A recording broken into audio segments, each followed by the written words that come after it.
En GESELCA hay una fuerza muy poderosa que nos mueve a creer que todo es posible. Es la energía que viene de los corazones de la gente que como nosotros enfrenta grandes desafíos para alcanzar sus sueños. GESELCA, energía que construye futuro. Cerro Matoso lidera el fortalecimiento cultural de los habitantes vecinos a la operación minera. El proyecto involucra a niños y jóvenes en actividades artísticas y artesanales propias de los orígenes indígenas o afrodescendientes. Luis Joaquín Rojas, gobernador indígena Cabildo Centroamérica. Esto es muy importante porque nuestras tradiciones, nuestras costumbres siguen fortaleciéndose. Han venido nuestros hermanos indígenas alrededor, están muy motivados. Pienso que con Cerro Matoso, hemos tenido un buen diálogo últimamente. Él siempre muestra como que fortalezcamos nuestra cultura. La estrategia está diseñada para rescatar los valores culturales ancestrales de estas comunidades. Cerro Matoso, aliado en el Alto San Jorge. La Cámara de Comercio de Montería lo invita a conquistar nuevos mercados y a hallar clientes potenciales. Renueve su registro mercantil, turístico, entidades sin ánimo de lucro y proponentes. Evite sanciones. Ser legal paga. Mayores informes, calle 28, número 461, PBX 781-9292, www.ccmontería.org.co. Cámara de Comercio de Montería para Córdoba. Apoyamos la cultura empresarial de la región. Central Hidroeléctrica Urrá 1, 340 megavatios de potencia instalada al sur del departamento de Córdoba, al servicio del Sistema Eléctrico Nacional. Comercializamos energía con respaldo, confiabilidad y calidad. Vigilada Superservicios. ¿Qué tal, respetadas y respetados televidentes de www.monteriaradio38grados.com, Periscope, Twitter, Facebook, Instagram, www.tonsanjr.com? Soy Toño Sánchez Jr. y aquí se inicia Periodismo Actual, programa de análisis, de opinión y de interpretación. A todas las personas que nos regalan estos minutos, mire, absolutamente toda nuestra gratitud para con ustedes. Que ese Dios que usted conoce, como lo quiera llamar, que la vida, que el universo, que la divina providencia le retribuya esa generosidad de su tiempo para con nosotros, con todo tipo de regalos, de bendiciones y de milagros. Y quiero recordarle que a esta hora de la mañana, a las 6:31, deben de estar aconteciendo muchos, pero muchos de esos milagros. Y los milagros sí existen, como lo quiera ver, pero los milagros y los regalos divinos y celestiales y de la vida existen. Y por eso, que esos milagros, que esas bendiciones y que esos regalos para usted sean en gozo, en alegría, en salud, en belleza, en armonía. Mire, en trabajo, en disciplina, en entrega, en fuerza, en alegría, mucha alegría, en abundancia de todo tipo para su vida, en prosperidad de todo tipo para su vida, en riqueza de todo tipo para su vida, fluyendo armoniosamente hacia usted y usted hacia los demás. Y sueños en grande. Usted no le complica la vida ni a ese Dios, ni al universo, ni a la misma vida, ni al cosmos, ni a nada, ni a nadie cuando sueña en grande. Somos nosotros quienes nos enredamos con que dejamos que nos controle acá. Por eso, cada mañana, de manera muy respetuosa, pero aún más afectuosa, recomendarle que se convierta en esa férrea celadora, en ese férreo celador de esos pensamientos. Acondúctelos, redirecciónelos, enfóquelos única y exclusivamente en pro de su sueño. Mire, la misma energía que se necesita para vivir con pesimismo, para vivir en la derrota, para vivir en la autocompasión, para tener pensamientos pobres, es la misma energía que se necesita para vivir en victoria, para tener pensamientos de victoria, para tener pensamientos de triunfo, para estar lleno de esperanza, para tener pensamientos que lo voy a lograr, para tener pensamientos que mis sueños se van a cumplir. Es la misma energía. ¿Que tenemos pensamientos duros, tristes? Claro que sí. ¿Pero qué hacer? Cambiarlos. Mire, es tan sencillo como, permítame este ejemplo que la otra vez lo escuché, como cuando usted tiene un control remoto, no le gusta el canal que está viendo, no le gustan esos pensamientos, lo cambio. ¿Ya? No encuentro ningún canal, lo apago. ¿Que se puede apagar la mente? Claro que sí. ¿Que se puede silenciar? Claro que sí. Y hay todos los ejercicios que usted quiera y todos los métodos que usted quiera para hacerlo. En este preciso instante usted puede silenciarla ¿con qué? Con pensamientos, qué decirle yo, de belleza, de amor, de que le va a ir bien en todo, de que hoy va a ser un día grandioso, de que va a ser un día maravilloso. Ya. Y estar consciente y constante en eso. Entonces, enfoque todo eso a esos sueños, que va a ser difícil, claro, pero no importa, usted se levanta y sigue persiguiendo esos sueños. Que los demás hablan, que hablen lo que quieran. Usted no tiene el control de la lengua de nadie, y si la tuviera, mejor dicho, yo no sé, usted es de otro planeta. Entonces, olvídese de eso. ¿A usted qué lo define? No lo que los demás digan. Usted lo define en unos regalos que están dentro de usted. Y que usted tiene el control total, óigalo bien, total de esos regalos. Permítame recordarle algunos de ellos. Mire, su coraje, su valentía, su fuerza de voluntad, su actitud frente a la vida, su actitud frente a los sueños, su actitud frente a los triunfos, su actitud frente a la derrota. Y esa fuerza que está ya en el fondo de su corazón, que usted la tiene y que le permite recorrer esa milla extra, levantarse cuando ya todo el mundo dice que usted nunca más se va a levantar. Esa fuerza está dentro de usted y es lo que lo define, no lo que los demás digan. Téngalo bien en claro. Corra su carrera, disfrute donde está. Créame, muchas personas quisieran estar donde usted está. Olvídese de esa vida de estar complaciendo a los demás para que lo acepten. Esa es una vida literalmente miserable. Olvídese de estar entonando esa canción de autocompasión, de lástima, de pobrecito, pobrecita. No, nada. De víctima. No, nada de eso. Usted vino a ser una grandiosa persona y tiene las herramientas para hacerlo. Que no las use, eso es otra cosa.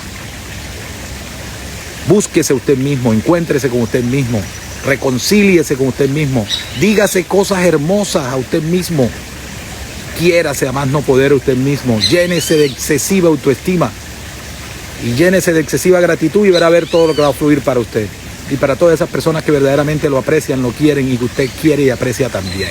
Y no permita que su corazón lo ronde el odio, el rencor, el resentimiento, la envidia y la avaricia.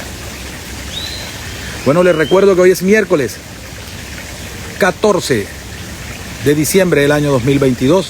No les digo el informe del IDEAM, pero lo que les puedo decir es que donde estoy, la temperatura va a estar a 35 grados centígrados y día soleado. Y hoy no tenemos música, pero qué más música hermosa que ese sonido de esa agua, esas olas por allá al fondo, esas aves que vemos por ahí cruzar y cantar, ese cielo hermoso. Todavía la luna estaba tratando de ubicarme en un sitio donde ustedes pudieran verla a esta hora de la mañana, 6:37 minutos, pero no pude encontrar el ángulo. Entonces creo que no vamos a tener mejor sonido que ese, ¿no? Bueno, permítanme iniciar con el comentario de por qué estar originando desde afuera. El día lunes se celebraba a nivel internacional el Día Internacional de los Derechos Humanos. Son 74 años que la declaración, desde el año 1984, la Organización Nacional de las Naciones, la Organización de las Naciones Unidas, la ONU, lo estableció ya como política. Y había una celebración organizada por la Procuraduría General de la Nación, que tiene entre sus labores la defensa de los derechos humanos, pero que está más en cabeza de la Defensoría del Pueblo.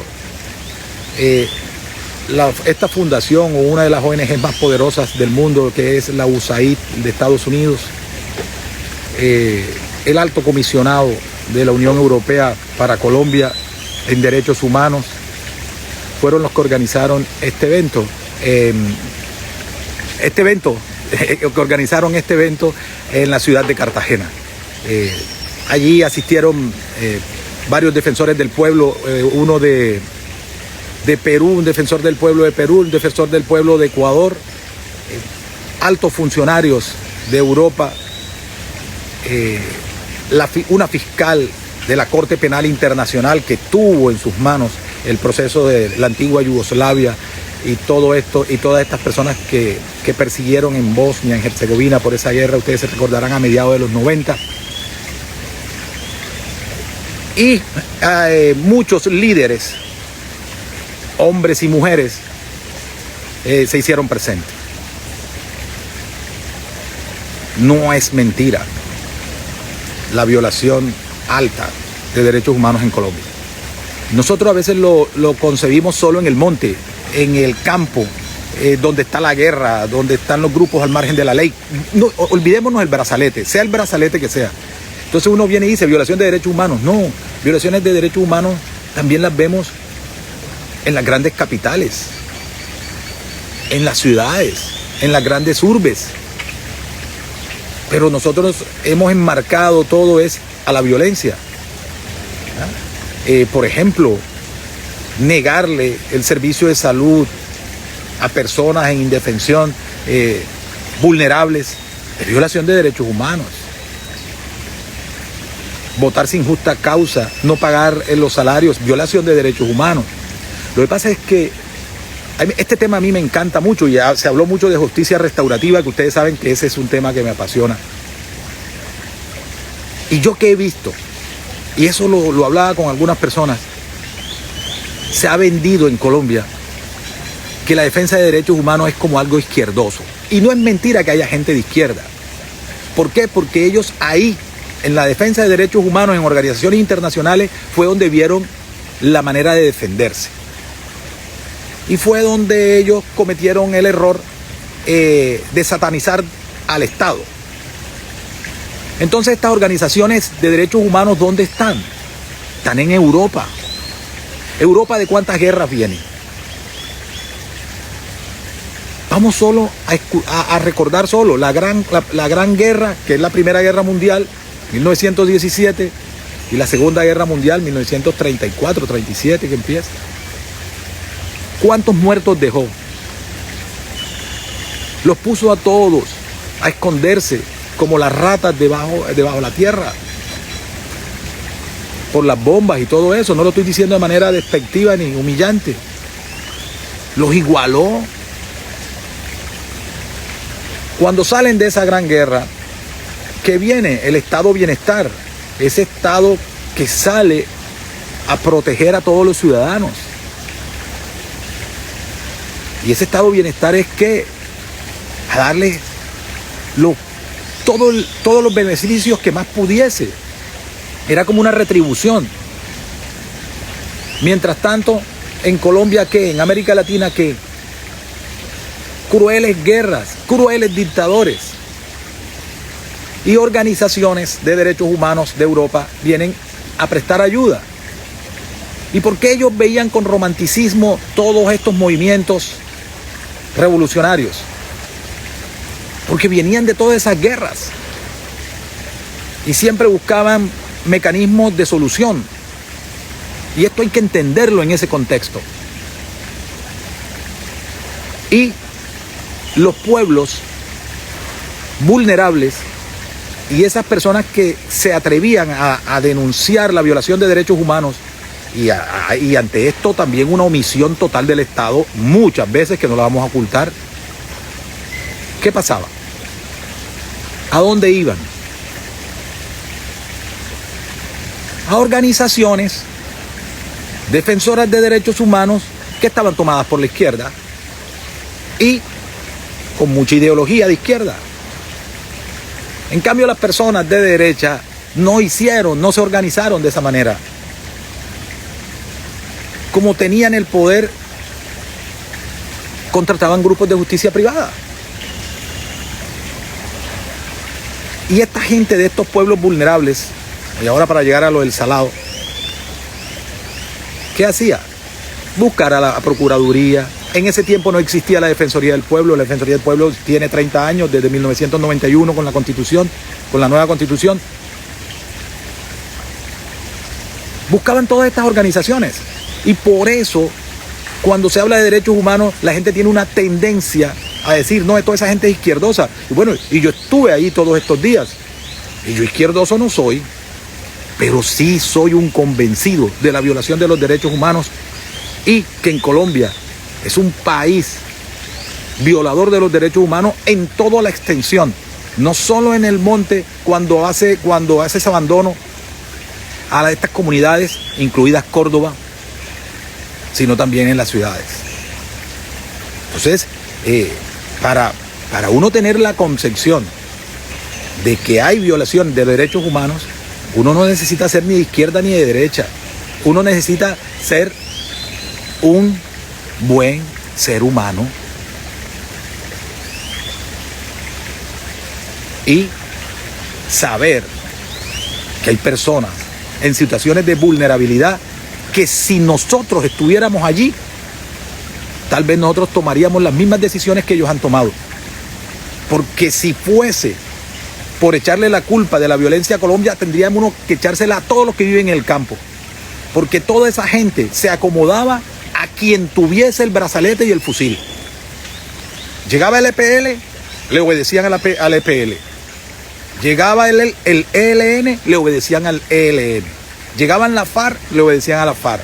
Llegaban la autodefensa, le obedecían a la autodefensa. Llegaban un grupo de justicia privada, le obedecían a los grupos de justicia privada. Llegaba un hacendado y tenía un grupo privado de justicia, le obedecían al hacendado y al grupo de justicia. Llegaba el ejército, le obedecían al ejército. Llegaba la policía, le obedecían a la policía. Y después que pasaban todos esos por ahí, el último que pasaba y el que venía después del último le cobraba a ese pueblo quien había estado ahí. Por ejemplo, estuvo el ejército, llegaba la guerrilla y mataba a quienes estuvieran hablando con los soldados. Mataban a las peladas que se enamoraban de un policía o de un soldado. Igual hacían los otros con los otros brazaletes. O sea, que es bueno desde la ciudad, desde una presunta seguridad, mirar con otros ojos al campo colombiano donde verdaderamente se ha dado la guerra y donde verdaderamente han salido los combatientes, campesinos que cambiaron un azadón o los hicieron cambiar un azadón, un machete, una rula por un fusil y terminaron siendo máquinas de guerra, sea de derecha, sea del ejército, sea de la policía, sea de la guerrilla, sea de bandas al margen de la ley o sea de autodefensa o paramilitares. Pero ¿quién ha estado en medio de todos esos brazaletes? Seres humanos, ciudadanos, colombianos, paisanos nuestros, cordobeses. Pero cuando se le violan los derechos humanos, enseguida tenemos la connotación de izquierda. Y esto hay que quitárselo. Mire, escuché una frase allí muy diciente. Los derechos humanos no es una concesión del Estado a los ciudadanos. Los derechos humanos es algo inherente al ser humano. Nace con esos derechos. Y tenemos que meternos en la cabeza, en el corazón, que tenemos que respetar los derechos humanos de todos. Nos guste o no nos guste. Opine diferente o no opine diferente. Y creo que de eso se trata, de respeto. La palabra mágica, respeto. Respeto. Mire, si no quieres ponerle la palabra derechos humanos para que no te sientas de izquierda, de nada, o no te sientas activista ni nada de eso, no pongas derechos humanos. Con el solo palabra respeto, por ahí se decanta enseguida los derechos humanos. El respeto a la opinión ajena, el respeto a pensar diferente, el respeto a ideas políticas diferentes. Ojo que estoy diciendo respeto. No estoy hablando de imposición de ideologías a la brava, de imposición de ideologías con fusiles. No estoy hablando de eso. Estoy hablando de respeto a ideas, de respeto a posiciones, de respeto a actuar y en el marco de la legalidad y de la ley. Y me interesó mucho este tema, mucho lo he aprendido en justicia transicional. Y en justicia restaurativa sigo siendo un defensor acérrimo de la justicia restaurativa y de la justicia transicional. ¿Ya? Claro está que sigo teniendo también mis reparos con los grupos a los cuales les están dando de todo a cambio de nada. Eso no estoy de acuerdo. La paz entregada. Así no es paz, es una paz que a quien se le están dando todos esos beneficios va a sentir que delinquir paga. Y va a restregárselo a los colombianos que toda la vida lucharon por mantenerse en la legalidad. Ya ese es otro problema de implementación, ya ese es un problema de falta de grandeza. Y por supuesto que es difícil encontrar grandeza en guerrilleros en Colombia. Yo lo he visto grandeza en otro tipo de guerrillos o de grupos al margen de la ley. Los del IRA en Irlanda. Mira, algunos de la ETA en España, para que vea usted. En el M-19 me atrevo a reconocerlo en Navarro Wolf. Algunos otros más, se me escapa el apellido. Exceptúo al gobernante de turno de Colombia. En fin, pero ese es un problema ya de una guerrilla soberbia a la cual un país generoso le dio un proceso de paz, ahora se lo está dando al ELN y hay que esperar a ver qué pasa. Miren ustedes todo lo que le están dando al ELN. Yo imagino que ellos van a pedir ahora un nuevo proceso de paz superior al de la FARC, porque ellos, como son diferentes y quieren ser siempre y quieren parecerse siempre diferentes, entonces van a hacer eso. Bueno, ahí hasta ahí ese evento del Día Internacional de los Derechos Humanos. Al día siguiente se conmemoraban los 30 años de la Defensoría del Pueblo. Con la Constitución de 1991 nace esta entidad y decidieron escoger qué lugar para conmemorarlo. Y fue el corregimiento del Salao, en jurisdicción del Carmen de Bolívar, en el departamento de Bolívar, donde un 16 de febrero del año 2000 hasta el 23 de febrero de ese mismo año 2000 se perpetró una de las más crueles, terribles masacres de esta guerra colombiana matapobres. Más de 60 personas fueron asesinadas en todos esos días en el Salao. Y hoy, 22 años después, no han reparado a ni una sola persona. Ni una. 22 años. Ahí sí digo yo, ¿dónde están los líderes de los derechos humanos por la reparación del Salao? Porque esa es otra, un paréntesis. Esto de los derechos humanos también tiene una arista, y es que muchas ONGs de esta viven de los dineros que les envían de Europa, de los euros y de los dólares que dan. Entonces les conviene mantener mantener una percepción de violación constante de derechos humanos. Pero cierro el paréntesis ahí y sigo. 22 años sin reparar a estas víctimas. Un pueblo, pobreza pura, miserableza pura. Y pregunto, ¿dónde está el Estado? O sea, un pueblo al cual los colombianos tienen que cada vez verlos, decirles perdón. ¿Y por qué perdón? Porque no hicimos nada para que no pasara eso. Simplemente fue un registro noticioso y ya. Y periodistas que iban a hacer crónicas para ganarse los premios nacionales de periodismo. Porque para eso han servido las víctimas y las masacres en Colombia. Y no ve que las reciclan cada vez que 2, 3 meses antes que se hacen las entregas de los premios de periodismo. Reciclan las historias, hoy hace 15 años, para ponerse a concursar. O sea, para eso ha servido los muertos en Colombia. Y ver tanto estado el día de ayer en el Salao, pero tanta pobreza, uno viene y dice verdaderamente que el estado en Colombia es un estado abandonador. Podría decirles que había más Toyotas 4 puertas que gente.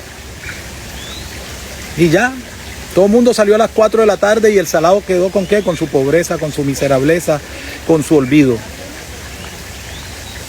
Pero muy a pesar de todo esto que les estoy contando, hay que seguir trabajando por los derechos humanos desde las convicciones de respeto al ser humano, de dignidad.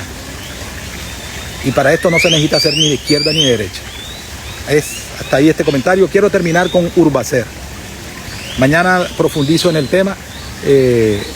Humberto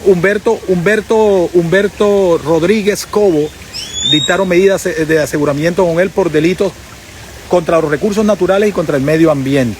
Son 4 delitos, todos con penas mayores a 4 años, o sea que no son excarcelables. Yo quisiera ver ese juez de garantía cómo va a ser cuando vaya a legalizar esa captura.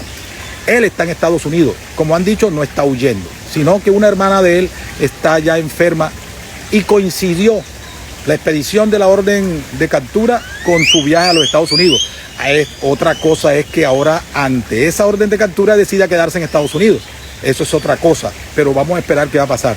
Todos los ojos de los organismos de defensores del medio ambiente van a estar con este caso. Es único en Colombia. Por primera vez se dicta medida de aseguramiento por todo el daño al medio ambiente y a los recursos naturales. Ya se está hablando de ecocidio. Y no es excarcelable. No es excarcelable. Vamos a ver qué va a hacer la Agencia Nacional de Licencias Ambientales, la ANLA, que vino y le quitó la competencia a la CBS. Pero para que no sancionaran a Urbacer. Ahora penalmente encuentran, hay material probatorio para dictar la medida de aseguramiento. O sea, ¿cómo vamos a explicar eso? O sea, la ANLA no encuentra para sancionar a Urbacer, pero la Fiscalía con las mismas pruebas sí encuentra indicios para dictar una medida de aseguramiento y para llevar ante un juez de garantía al representante legal de Urbacer. Interesante dilema que tiene la ANLA. Y recuerden que el que dirige la ANLA es apellido Negrete, es de Córdoba. Vamos a ver qué va a hacer. Hemos llegado al final de nuestro programa. Mil gracias por haber estado con nosotros. Todo está bien, mi alma está en paz. No te olvides de llenarte de excesiva gratitud. A esta hora de la mañana, 6:56 minutos, hay muchas cosas por las cuales ya estar llenos de gratitud. Gracias. En GESELCA hay una fuerza muy poderosa que nos mueve a creer que todo es posible. Es la energía que viene de los corazones de la gente que como nosotros enfrenta grandes desafíos para alcanzar sus sueños. GESELCA, energía que construye futuro. Cerro Matoso lidera el fortalecimiento cultural de los habitantes vecinos a la operación minera. El proyecto involucra a niños y jóvenes en actividades artísticas y artesanales propias de los orígenes indígenas o afrodescendientes. Luis Joaquín Rojas, gobernador indígena Cabildo Centroamérica. Esto es muy importante porque nuestras tradiciones, nuestras costumbres siguen fortaleciéndose. Han venido nuestros hermanos indígenas alrededor, están muy motivados. Pienso que con Cerro Matoso, hemos tenido un buen diálogo últimamente. Él siempre muestra como que fortalezcamos nuestra cultura. La estrategia está diseñada para rescatar los valores culturales ancestrales de estas comunidades. Cerro Matoso, aliado en el Alto San Jorge.